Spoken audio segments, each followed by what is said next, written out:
दोस्तों parliament session चल रहा है और जैसा कि आप जानते हैं कि हर एक पार्लियामेंट सेशन में हमें कम से कम एक नाम ऐसा जरूर मिल जाता है, कम से कम एक स्पीच ऐसी जरूर मिल जाती है जो कि उस सेशन को यादगार बना देती है। और इस बार जो नाम सामने उभर कर आया है उसका नाम है राधा मोहन दास अग्रवाल। जापान का 49.4 यानी सब 50 से कम। ऑस्ट्रेलिया का तू जाके बलिया को बिहार के मुख्यमंत्री कहने बोला बाधा झेला था वो उनके बेईमानन के, लालू यादव के और तेजस्वी के। और जैसा पढ़ा लिखल आदमी केकर गुलामी करा था समझे नहीं। वैसे तो भाजपा में कभी भी अच्छे वक्ताओं की कोई कमी नहीं रही, लेकिन इस हीरे को आखिर भाजपा वालों ने कहां छुपा कर रखा था और क्यों छुपा कर रखा था, ये बात मुझे समझ नहीं आ रही। आप ही की सरकार थी, 3 हफ्ते का फॉरेन रिजर्व आपके पास नहीं था, 3 हफ्ते का पैसा नहीं था आपके पास। मोदी ने आपको डाउनग्रेड कर दिया था, IMF ने आपको लोन देने से मना कर दिया था, वर्ल्ड बैंक ने आपका पैसा रोक लिया था। ये लोग एक्चुअली अध्यक्ष महोदय जब अंग्रेजी में बोलते हैं ना तो हम अपने उत्तर भारत के लोग थोड़ा दबदब से जाते हैं। जरा हिंदी में सुन ले और हिंदी में जवाब दे देंगे। मेरे को कोई असर नहीं पड़ता, बैठो नहीं चिल्लाते रह जाओगे।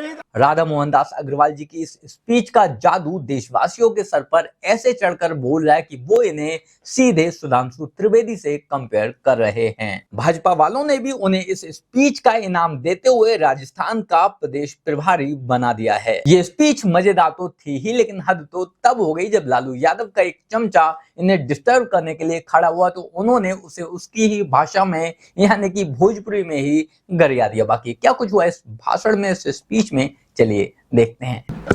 डॉक्टर राधा मोहन दास अग्रवाल। माननीय सभापति महोदय, मैं माननीय राष्ट्रीय अध्यक्ष और नेता सदन जेपी नड्डा जी का आभारी हूं जिन्होंने मुझे पार्टी की ओर से विचार रखने का अनुमति दिया। महोदय, हम लोग जब किसी विषय पर बोलना शुरू करते हैं वित्त के बारे में तो हमारे सामने 2 बिंब होते हैं। एक बिंब होता है भारत का, वो भारत जिसे हम अपनी माँ मानते हैं। हमारे शास्त्र जिसके बारे में कहते हैं माता भूमि पुत्रो हम प्रतिव्यामा। हजारों साल पहले जिसके बारे में लिखा गया, उत्तरम यत् समुद्रस्य हिमाद्रस्तैव दक्षिणम वर्षम तद भारतम नाम भारतीय संतति। समुद्र के उत्तर में और हिमालय के दक्षिण में ये जो देश है इसे भारत कहते हैं और हम भारत के पुत्र हैं, भारत के बच्चे हैं और इसलिए भारतीय कहे जाते हैं। दूसरा बिंब होता है हमारे प्रधानमंत्री का। 26 मई 2014 को जब उन्होंने पहली बार शपथ लिया और हम गर्व के साथ कह सकते हैं दुनिया की अकेली शख्सियत स्वर्गीय नेहरू जी के पास जिन्होंने तीसरी बार शपथ लेने का काम लगातार सफलता के साथ। माननीय मंत्री प्रधानमंत्री जी जब शपथ ले रहे थे तो 2 प्रकार की शपथ ले रहे थे। एक संवैधानिक शपथ जो इस देश के महामहिम से राष्ट्रपति दिलवा रहे थे, एक दूसरी भी शपथ उसी समय वो ले रहे थे। मैं अगर प्रधानमंत्री बना हो तो मेरे काम करने की दृष्टि क्या होगी, मेरी आर्थिक नीतियां क्या होंगी। और वह शपथ उन्हें नरेंद्र नाम का एक दूसरा नौजवान दिला रहा था। नाम था नरेंद्र नाथ दत्त विवेकानंद जी। विवेकानंद बोल रहे थे और माननीय प्रधानमंत्री में मन में ही उनके शब्दों को दोहरा रहे थे। प्रधानमंत्री कह रहे थे, मैं नहीं भूलूंगा कि मेरा विवाह, कि मेरी संपत्ति, कि मेरा जीवन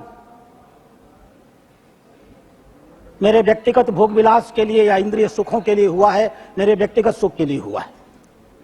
मैं नहीं भूलूंगा कि मेरा यह समाज उस विराट महामाया की एक छाया मात्र है। मैं नहीं भूलूंगा भारत के जितने भी नागरिक हैं, अशिक्षित हों, गरीब हों, दलित हों, पिछड़े हों, मैं भारतवासी हूं और ये सारे नागरिक भारतवासी हैं, हमारे परिवार के सदस्य हैं। इनका सुख और दुख हमारा और सुख और दुख होगा। मैं नहीं भूलूंगा इस बात को कि जब तक यह जीवन है, यह धरती हमारे लिए स्वर्ग है और भारत का कल्याण ही हमारा कल्याण है। और इसी सपने को लेकर के मैं गर्व के साथ कह सकता हूं, प्रमोद जी आप ही की सरकार थी, 3 हफ्ते का फॉरेन रिजर्व आपके पास नहीं था, 3 हफ्ते का पैसा नहीं था आपके पास। यहाँ पे उसने डिस्टर्ब करना शुरू किया। मोदी ने आपको डाउनग्रेड कर दिया था, IMF ने आपको लोन देने से मना कर दिया था, वर्ल्ड बैंक ने आपका पैसा रोक लिया था। आपके पास पूरी की पूरी व्यवस्था फेल कर रही थी। आप मजबूर हुए, आपने 2 बार 1 जुलाई और 3 जुलाई को भारत की मुद्रा का अवमूल्यन किया और सबसे घटिया काम किया। सोना गिरवी रखा तो रखा, अगर आपका दिल साफ था तो खुलेआम सामने रखते। चोरी से सोना गिरवी रखने का काम दुनिया की किसी सरकार ने किया तो भारत सरकार ने किया। और भारत का 67 टन सोना इन लोगों ने 2 बार, एक बार 20 टन सोना, एक बार 43 टन सोना। मेरे को कोई असर नहीं पड़ता, बैठो नहीं चिल्लाते रह जाओगे। एक बार 20 टन सोना और एक बार 67 किलो सोना इन लोगों ने गिरवी रखा, रात के अंधेरे में रखा। हुआ क्या अध्यक्ष महोदय, एक बहुत नामी पत्रकार है शंकर अय्यर, वो बेचारे एयरपोर्ट गए थे किसी काम से। उन्होंने देखा कि एक ट्रक का पहिया फट गया तो वो देखने पहुंचे, पता चला कि उसके अंदर सोना भरा हुआ है। और तब जाकर के दूसरे दिन खबर छपी कि भारत ने अपने 142 करोड़ नागरिक जिनकी चर्चा कर रहे हैं ना, उनसे छिपा करके भारत का सोना गिरवी रख दिया। और हम गर्व के साथ कह सकते हैं हमारे पास एक प्रधानमंत्री है, चुनाव की गहमा गहमी में छिप गया। 31 मई 2024 को हमारे मोदी जी के नेतृत्व में इस देश ने अपना 100 किलो टन सोना भारत में वापस मंगवाया है और भारत के खजानों में रखा गया है। और अध्यक्ष महोदय, इनके कार्यकाल में सीएडी करंट अकाउंट डेफिसिट 4.5% था।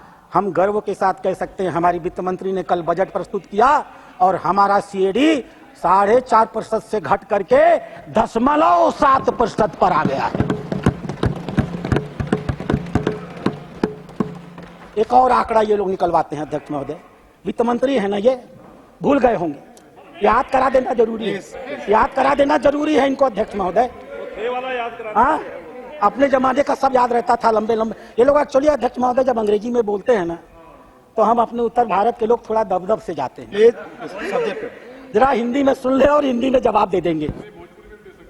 आरबीआई ने कैलकुलेशन किया, हम तो डेली उनके ना भाई मनोज झा के, उनके देवेक पड़ी करंट सिचुएशन इंडेक्स, भारत का करंट सिचुएशन इंडेक्स जो रोजगार के आधार पर बनता है, आर्थिक परिस्थितियों के आधार पर बनता है, मूल्य के आधार पर बनता है, आय के आधार पर बनता है और नागरिक के खर्च करने की क्षमता के आधार पर बनता है।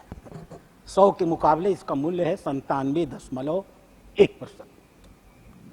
और 1 साल बाद भारत की आर्थिक व्यवस्था कैसी होगी, इन विशेषज्ञों के मन में आज से आने वाले 1 साल के बाद भारत आर्थिक रूप से कैसा मजबूत होगा, उसके लिए वो लोग निकालते हैं फ्यूचर एक्सपेक्टेशन इंडेक्स।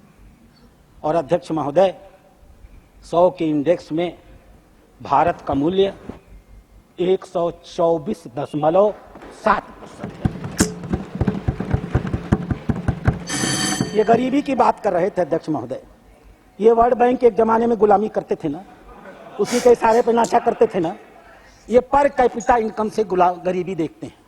भारत के प्रधानमंत्री ने तय किया, गरीबी से उठे थे ना वो, उन्हें मालूम था गरीबों की आय अगर थोड़ी सी बढ़ा दी जाए तो भी आर्थिक सुविधाओं तक उसकी पहुंच नहीं होती, सामाजिक सुविधाओं तक उसकी पहुंच नहीं होती, शैक्षणिक सुविधाओं तक उसकी पहुंच नहीं होती। उसकी जेब में पैसा होता है लेकिन विभिन्न सामाजिक पूर्वाग्रहों के नाते इन सुविधाओं को वो खरीद नहीं पाता। इसलिए आपने गौर किया होगा, माननीय प्रधानमंत्री ने गरीबों के अमीर बनने का इंतजार नहीं किया, उनकी जेब में पैसा आएगा तब वो ये सुविधा पाएंगे, इसका इंतजार नहीं किया। 4 करोड़ मकान बना के दे दिए, निःशुल्क दे दिया।